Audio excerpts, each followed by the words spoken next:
Hi, my name is Mike Reed from Red Mac Architects, and I'm going to talk to you about our North Sea Archipelago project. So this is a project which tackles the coastal erosion from Flamborough Head down to Ipswich, and this first page is a list of media reports from BBC, from newspapers, talking about the loss of gardens into the sea, the loss of houses into the sea, the fact if you live on this piece of coast you can't get insurance for your house, and also talks about the storms that move the sands around on the beach. So this whole stretch of coast, some 300 kilometres of it is slowly being eroded by the North Sea.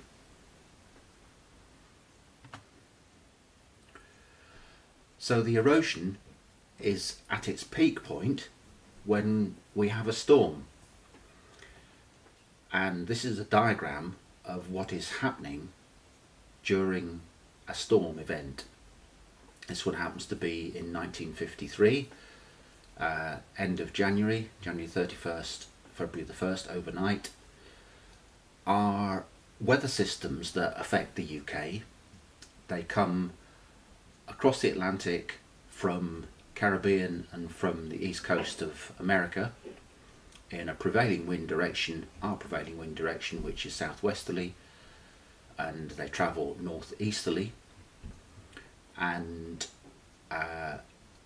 we're talking about low pressure weather systems, not high pressure weather systems. Low pressure weather systems bring storms, and in the northern hemisphere those storms circulate, spiral in an anti-clockwise direction.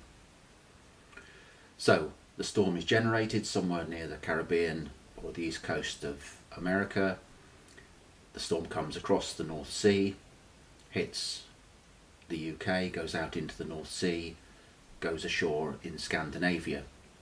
And this diagram is just a snapshot taken in that evening of the 31st of January 1953, when the centre of the storm, indicated by the two yellow arrows, was making landfall in Scandinavia. Its track is the grey arrow, and the tidal surge, or the storm surge that it produces, is those three blue arrows. So this storm is doing several things.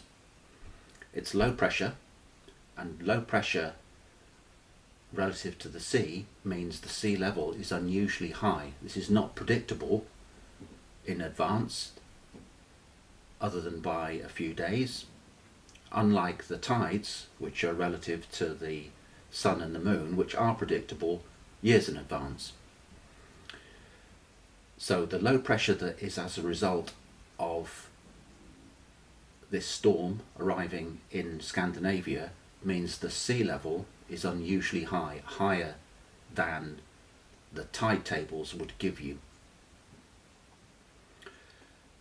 Second point is it's a storm, therefore there's high winds, and those winds are blowing from the north to the south, down the North Sea, in towards the Wash.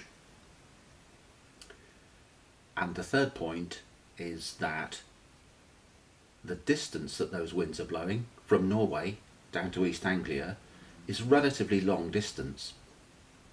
And I say relatively because if you happen to be a surfer in the UK, you'd be seeking out west-facing beaches, southwest-facing beaches. So you'd be going to Cornwall, Wales and the west of Ireland to find beaches to surf on. And that's because our prevailing wind is southwesterly, coming across the Atlantic, and the winds, whether they're strong or weak, have a long distance to travel across the Atlantic, and that long distance builds a wave. So the distance that the wind blows over the water builds a wave, the strength of the wind builds a wave, and the sea level itself rises because of a low pressure. In addition to all of that, of course, you got the tides, and on this night we had a spring high tide. So there's 4 events that all gather together to produce a storm, to produce a storm flood. Let's move on by 9 years to 1962, and the evening of the 16th of February, exactly the same pattern of events occurred. Instead of being at the point of high tide, high spring tide, in 1962 we were 5 days before the high spring tide, so it wasn't quite as high a tide, but the storm was in the same place when the storm surge hit. The track of the storm was slightly different, and instead of Lincolnshire and the Wash and Norfolk taking the brunt of the storm surge, Hamburg in Germany took the brunt of the storm surge. So Hamburg is in that corner between the Danish peninsula and the north coast of Germany.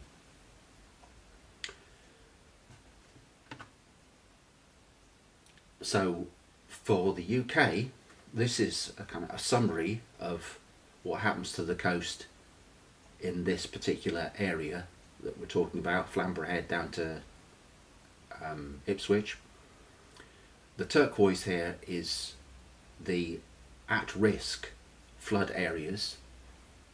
So you can see there's a very large area of land at risk around the Wash, another large one around the Humber, and some smaller areas around Norfolk and Suffolk. But the storm surge is coming in the direction of the blue arrow as a result of the low pressure weather system that is over Scandinavia. So a summary: the prevailing wind is the grey arrow, the low pressure weather system which is rotating anti-clockwise is the 2 yellow arrows, and as that moves over Scandinavia, the blue arrow is the storm surge. So you can see that the countries along the south of the North Sea, Germany, Holland, Belgium and the UK, are all at risk from this unusual event, a high tide with a low pressure storm, coincidentally with that storm arriving on the shores of Scandinavia.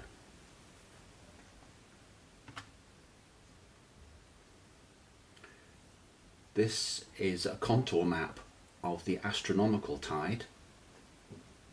So this is the tidal range excluding what happens to the sea level because of a high pressure or a low pressure weather system.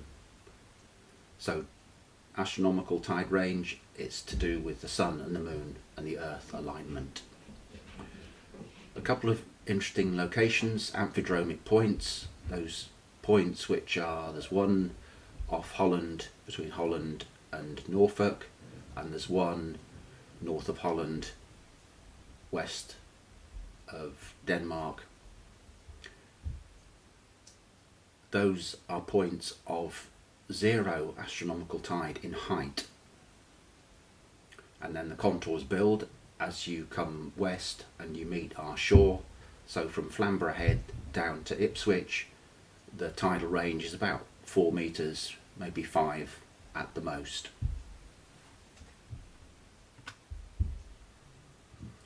A diagram showing what happens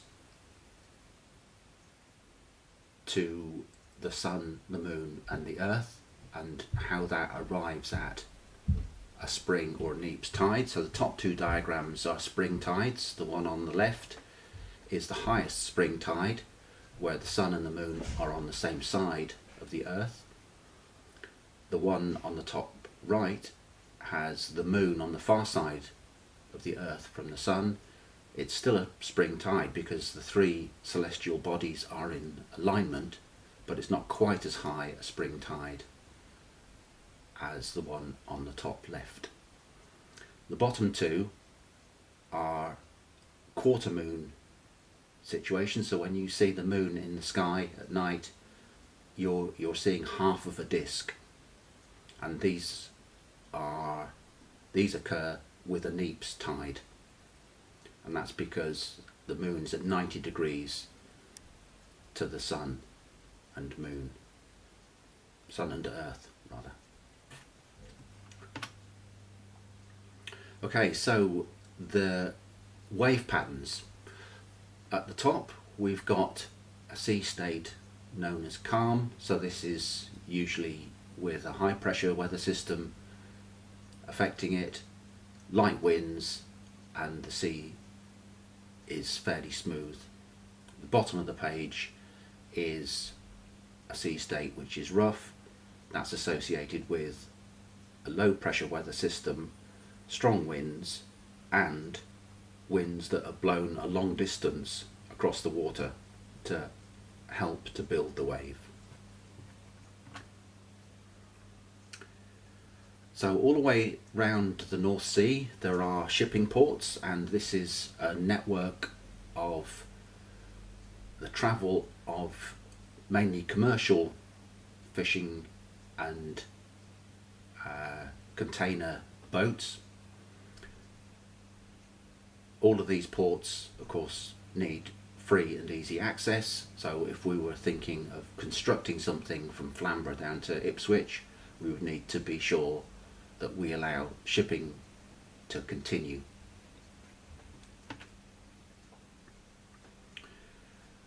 Every country that has a sea coastal edge has a 12 nautical mile territorial water limit, and this is essentially, it's the ownership of the seabed by the country that it's attached to. So it's underneath the water, it's 12 nautical miles wide. Of course it goes right the way around the UK, but I'm just showing the North Sea coast. Here's a contour map of the seabed, and you can see from this that the general depth of the sea, the North Sea, is about 20 metres. There are dips in it that go down to 100 metres, 200 metres.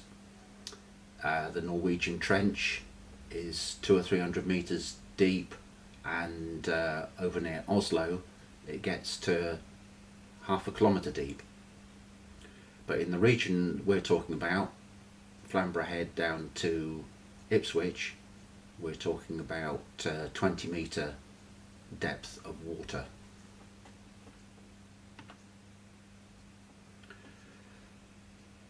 These are wind farms out in the North Sea.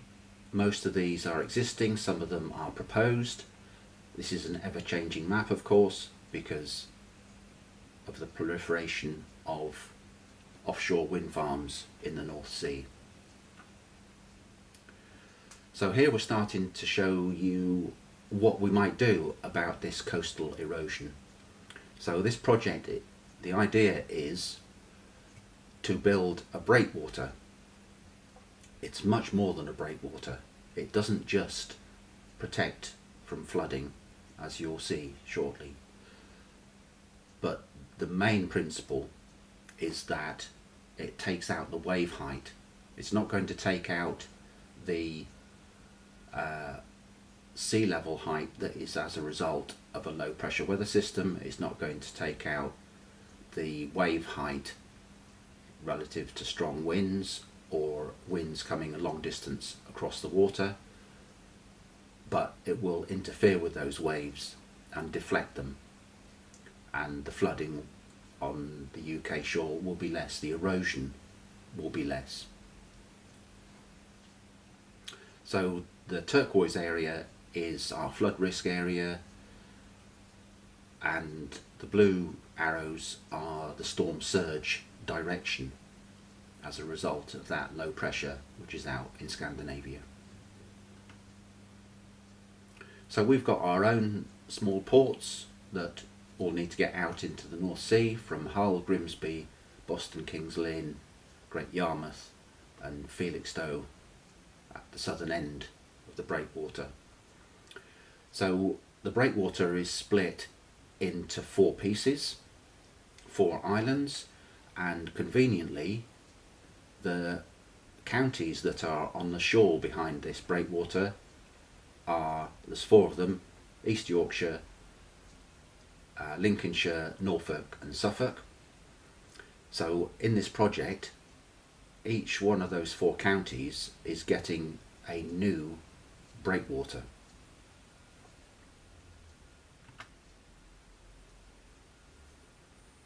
Layering up some more information now, so we've got the 12 nautical mile territorial waters, we've got the ports and the shipping with the little orange arrow showing boats can get out into the sea. The tidal range is there in contours, and the bright green areas are the weather protected lagoons, in effect large harbours. So these 4 that are split by the shipping that comes out of Hull, Grimsby, Boston, Kings Lynn, Great Yarmouth, these bodies of water are going to be less stormy, the waves on them are going to be lower, the environment in effect changes, they become calmer places, they become safer for shipping, they become safer for pleasure craft, they become safer for our use of the sea. Adding more layers to this diagram, the turquoise is now appearing and is the flood risk area of the UK on this shore. The yellow is offshore wind farms. So each of these counties, starting with East Yorkshire at the top, gets a new breakwater, but it's not just a breakwater. It's a breakwater on which we can live. So we've done some research into some of the names of villages that have been lost to the sea, and Owthorne was one of those villages, East Yorkshire village, which has been lost to the North Sea. At the 2 ends of it we have harbours, a North Harbour and a South Harbour. And those harbours are just like harbours on land. They are safe places for shipping, marine craft. They'll have houses and buildings, commercial around them, leisure buildings. It'll be like a small island, an island village with its own harbour. So this is not just a breakwater, this is a breakwater which will be inhabited by people. Moving south, we have Mawbi Chapels. So Lincolnshire had a village which was lost to the sea called Mawbi Chapel, and Lincolnshire gets a new breakwater.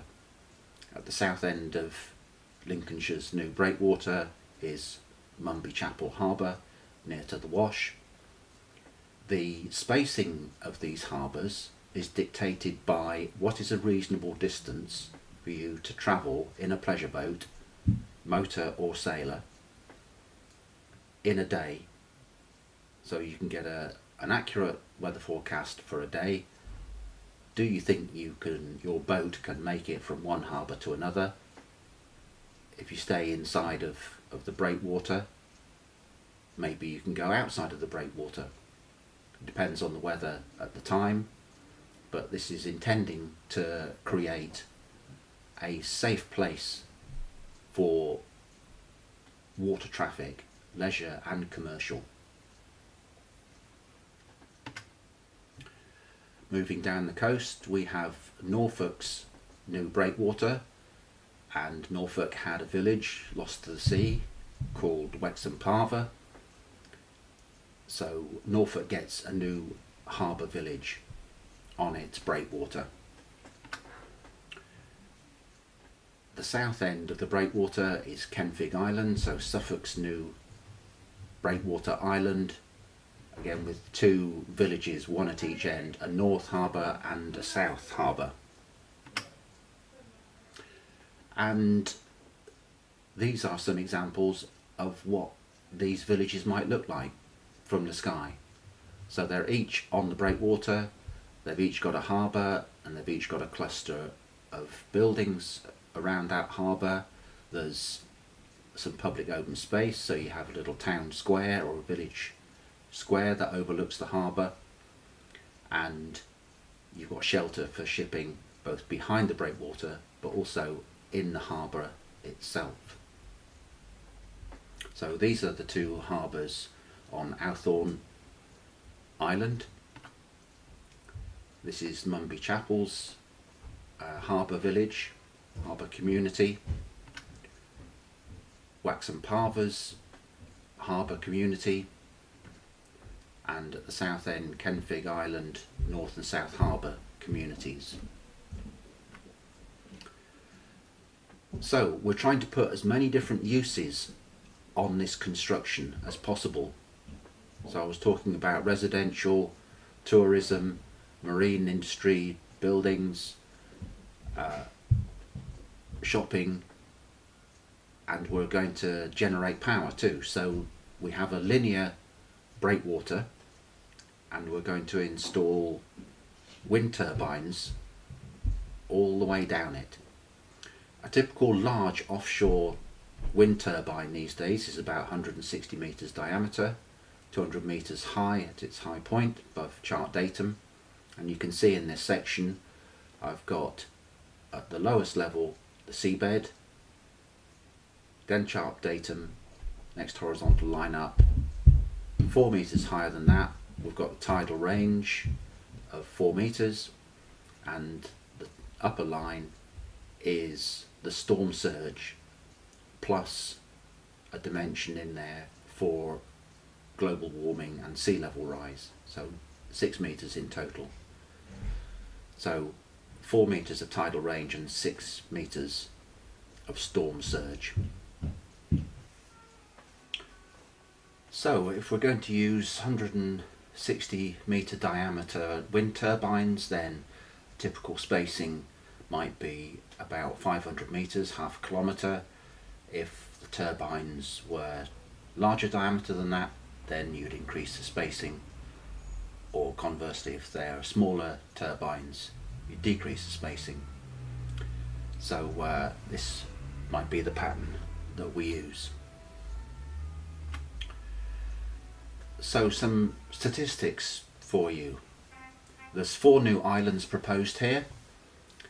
There is 282 kilometres of new tidal breakwater, somewhere between 30 and 40 metres wide, giving us a new land surface of breakwater of 10,000 square metres. We're showing 6 island harbour communities in this scheme, each with about 160,000 square metres of land on which to build. Who knows, there might be 10 island communities, there might be 2 island communities. Just like the way villages develop on the mainland, it'll be an incremental thing. Starts off small, adds different uses, adds new buildings over time. Incremental building of these communities. So when you add the surface area of the breakwaters and you add the surface area of the land for the harbour communities, you get something like 10 square kilometres of new land surface. So interestingly, if you look at the volcanic activity in and around the UK, we've got no volcanoes. We're not creating land anywhere in the UK other than relatively small land reclamation projects on the seashore. So this is a significant land reclamation project on our seashore. Who knows, in centuries, maybe these 4 lagoons, maybe they'll become full of silt. Maybe the land area of the UK might increase instead of decreasing as it currently is. With these 280 linear kilometres of breakwater at 160 metre diameter wind turbine, we can get 561 wind turbines on these islands. Inside of the island, between the breakwaters and the shore, we've got 5,000 square kilometres of saltwater lagoon habitat. So a slightly different type of environment from the one that exists in this location at the moment. Because it's open sea at the moment, the environment will change as you build a breakwater. It won't be a worse environment, it won't be a better environment, it'll be a different environment. It'll definitely be a safer environment for shipping and for leisure craft. So there is a list of references that we've used in compiling this document, 2 pages of those. And if you're interested in this project, if you've got a specialism, engineering, fluid dynamics, coastal, tidal knowledge, quantity surveying, interested in putting a cost estimate to this scheme, then get in contact with me. Thank you for watching.